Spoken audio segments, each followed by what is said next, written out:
General Moles massaged his forehead and his temples. He could not deny the stress that kept hammering away in his body. He could feel his body was starting to decay. But his soldiers needed him. His soldiers needed him to continue the battle that would just not end. This battle just seemed to go on and on and on, and there was no way to make sense of it. Just the finer details were worked out to a T, and it always seemed as if the enemy lines were receiving help from other outside forces, and they could not figure out who these outside forces were. So there had been a lot of infiltration to see who the enemies were working with, to see if they could make a deal with the enemies. Hoping that the enemies would give information about their enemy. Hoping to turn their enemies' alliances into the enemy's enemies. A lot of preparation had been put into place for this. And the general continued to massage his forehead, hoping that wrinkles would not start to show, because this would be a sign of weakness. To his soldiers, they would ask, "Are you okay? Is everything all right?" And the general had learned to be gruff and emotionless. And he would say, "Yes, I'm okay. All is well. Let's just stick to the plan. What's the updates?" But the general could not deny that he was really starting to feel his body was starting to decay from the constant war. He wondered what his life would be like if he was constantly at war.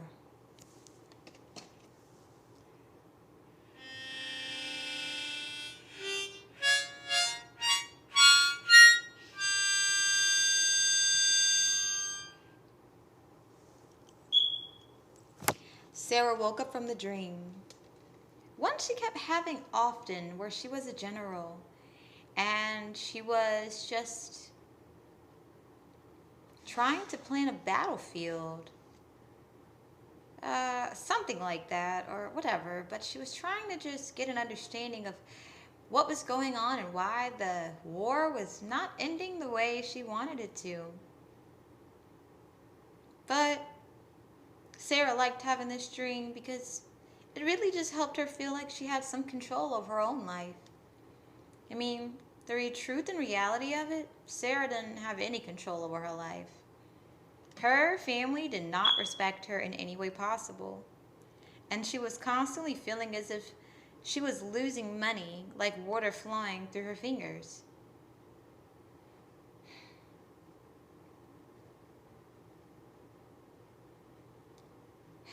Sarah was really afraid to tell her parents how she felt about them. But she really didn't want to step on any toes.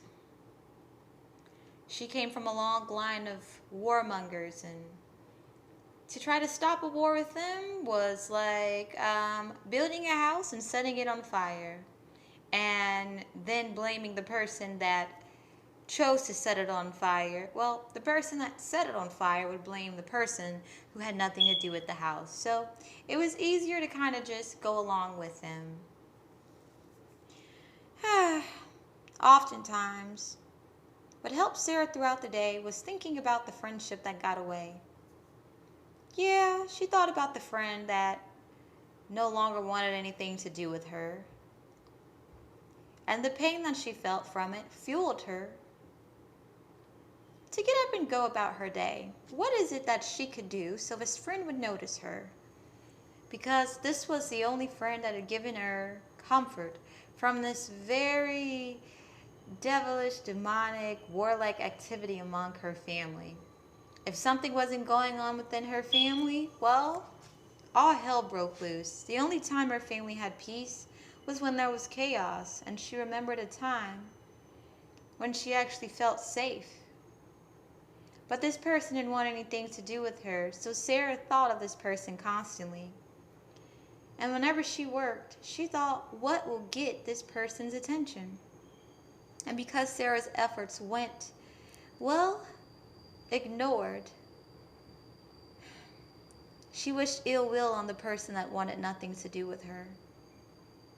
She wished so much ill will on the person, she was not able to focus in her own daily life, and a lot of things fell apart for her.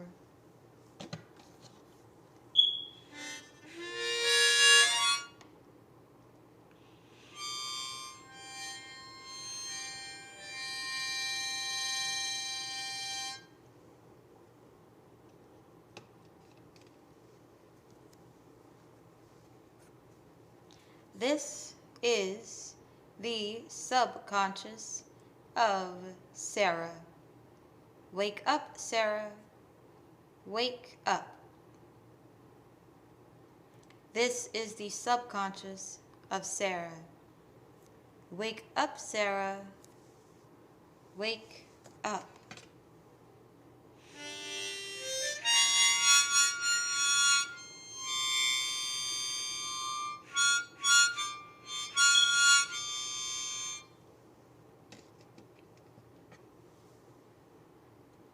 Sarah liked to go to a lake where she would look out over it, deep into the crevices, hidden crevices of the water.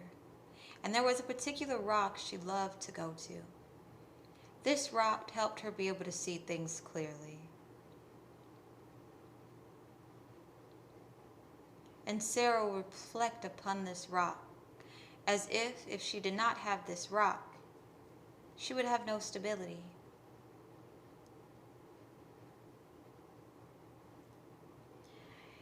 Sarah had fears that if a natural disaster happened for this rock to be removed, all hell would break loose for her.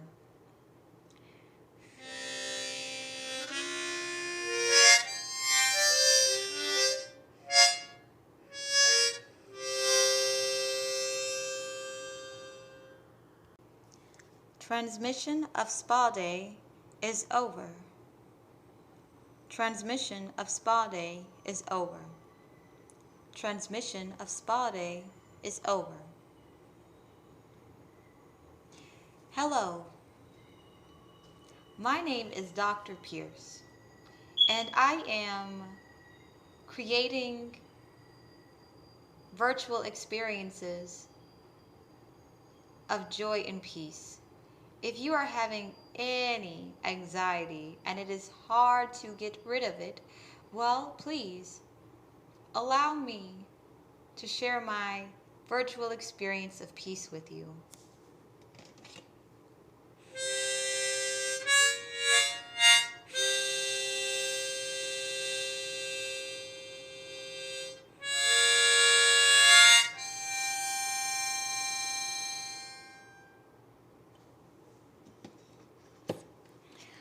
Oh my gosh, I can't believe I'm doing this.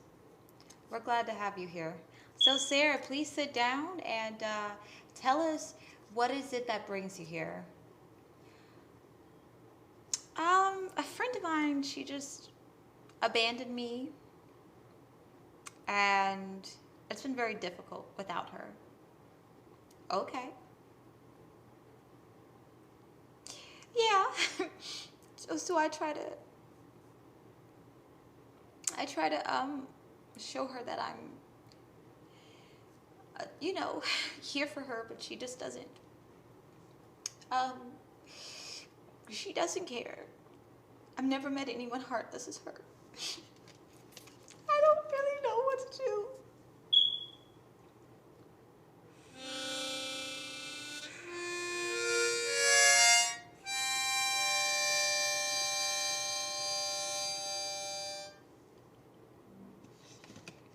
All right, Miss Sarah.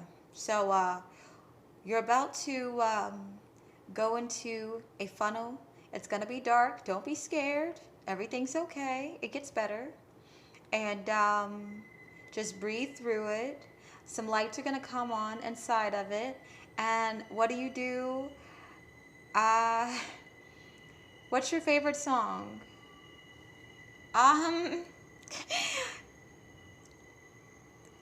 mm, Pretty Little Fears by Slack, Six Slack, Six Slack, Six plus Slack. Pretty Little Fears by Six plus Slack. Okay.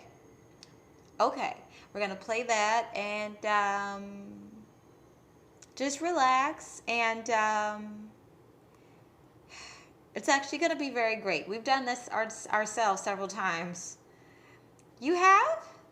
Well, yeah. We wouldn't be doing this on anyone else if it wouldn't, you know, if we hadn't tried it.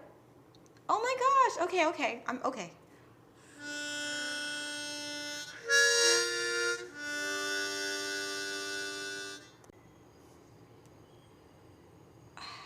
Wow. Oh my gosh. It's beautiful in here. I can not believe I never knew anything about this.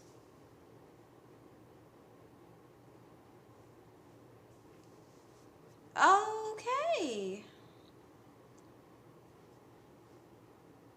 Oh my gosh. Oh my gosh. It gets even better and better. Oh my gosh. Okay, okay, okay, okay.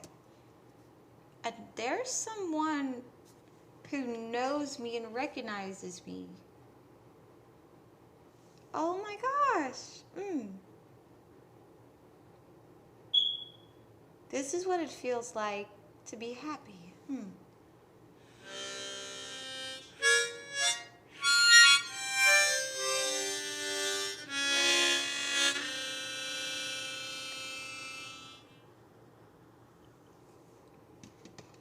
End of transmission. End of transmission. End of transmission. It was weird. I something weird happened. I don't know. What do you mean weird? It was great and then it wasn't. And then it was great and then it wasn't. And then it was great and then it wasn't. And it just kept going like that. Well, Miss Sarah, what did you expect? What do you mean, what do I expect?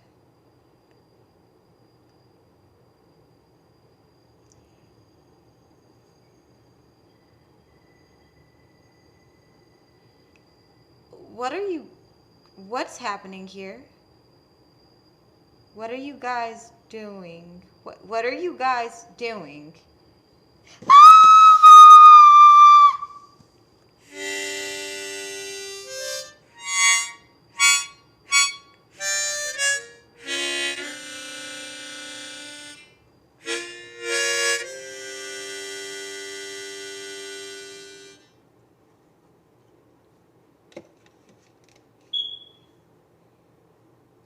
There's a tell that says, be careful what you wish for. Sometimes what you wish for, you just might get it. Now, Sarah wanted to be in that person's life so bad, she was willing to take on the personality of that person. Yet she was not able to handle what came with being that person. Be careful what you wish for.